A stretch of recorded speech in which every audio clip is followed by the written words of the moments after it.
संजीवनी राजवाडे. पोटात मुरडा येणे, पोटात दुखून संडासला होणे, संडासला जाताना चिकट संडासला होणे, अशा प्रकारचे जे त्रास या ऋतूमध्ये आपल्याला होतात त्याकरता खसखस ही आपण अतिशय चांगल्या प्रकारे वापरू शकतो.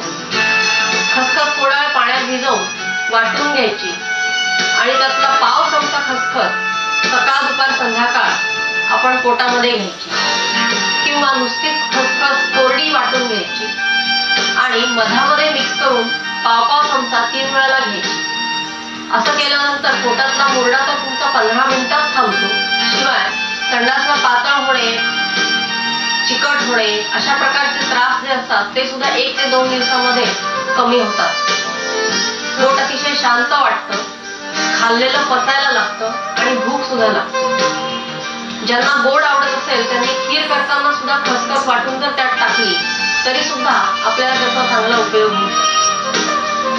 खसखस खाण्याचा आणखीन एक आपल्याला ह्या ऋतूमध्ये चांगला उपयोग असा आहे की वेगवेगळ्या तऱ्हेचे त्रास होत असतात. आपण खूप व्याधींना या ऋतूमध्ये सामोरं जात असतो आणि त्यामुळे आपली झोप कमी होते. झोप चांगली लागण्याकरता सुद्धा आपण खसखस वापरू शकतो.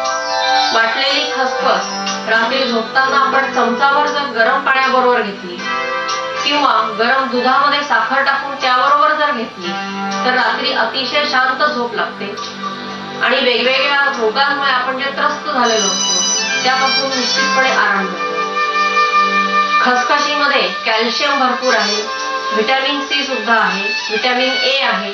त्यामुळे या वेगवेगळ्या मिनरल्सचा सुद्धा आपल्याला या ऋतूमध्ये चांगल्या प्रकारे उपयोग होतो आणि म्हणून खसखशीचा वापर हा आपल्या भाज्यांमध्ये सुद्धा या ऋतूमध्ये आपण करावा.